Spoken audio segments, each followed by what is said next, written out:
అంటేనే లొల్లులంటేనే కాంగ్రెస్ పార్టీ అన్నట్టే ఉన్నదోల్లా. నిన్న ఇయ్యాల ఆ పార్టీలో జరుగుతున్న లడాయిలు చూస్తుంటే అన్ని పార్టీలలో వర్గాలుంటాయి, లీడర్లు మాట అనుకున్నది కూడా ఉంటది.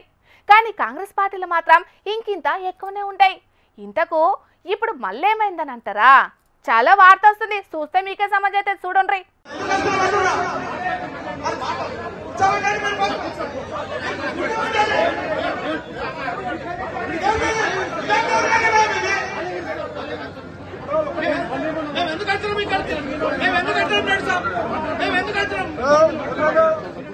నిర్మల్ జిల్లా బైన్సా పట్టణంలో ముతోల్ నియోజకవర్గ కాంగ్రెస్ పార్టీ కార్యవర్గ సమావేశం ఏర్పాటు చేస్తే రచ్చ అయ్యింది. ఈ మీటింగ్ లా మాజీ ఎమ్మెల్యేలు నారాయణరావు పటేల్, విఠల్ రెడ్డి వర్గాల కార్యకర్తల నడుమ బాగానే లొల్లి నడిచింది. వాళ్ళే మాట్లాడుతున్నారని వీళ్ళే ఎక్కువ మాట్లాడుతున్నారని వాళ్ళు. మొత్తానికైతే రెండు వర్గాల నాయకులు కార్యకర్తలు నినాదాలు చేసే వరకు మీటింగ్ అంతా అంగడంగడి ఆగమాగం అయ్యింది.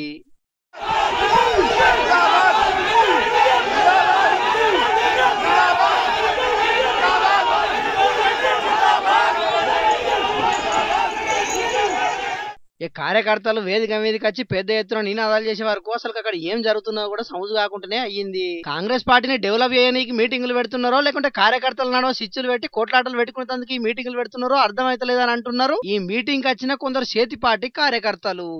వాళ్ళన్నది కూడా నియమే. మరి ఈ నడవ కాంగ్రెస్ పార్టీ కార్యకర్తలతో ఎక్కడ మీటింగులు పెట్టినా 3 లొల్లులు 6 పంచాయతీలు అన్నట్టు గడబిడలు లేకుండా ఒక్క మీటింగ్ కూడా నడుస్తలేకపాయే. అయినా కూడా ఏదో మీటింగ్ పెట్టినవా పోయినవా అన్నట్టు చేస్తున్నారు గాని కార్యకర్తలను లీడర్లను కలిపే పని మాత్రం ఎవరు ఎత్తలేరని బాధపడుతున్నారు కొందరు నికార్స్ అయిన కాంగ్రెస్ పార్టీ కార్యకర్తలు.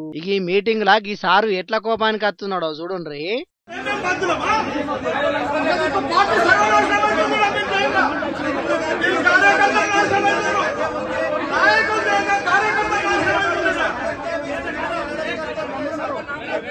చూడాల మరి ఈ లొల్లుల మీద కాంగ్రెస్ పార్టీ అధిష్టానం ఏం చేస్తుందో.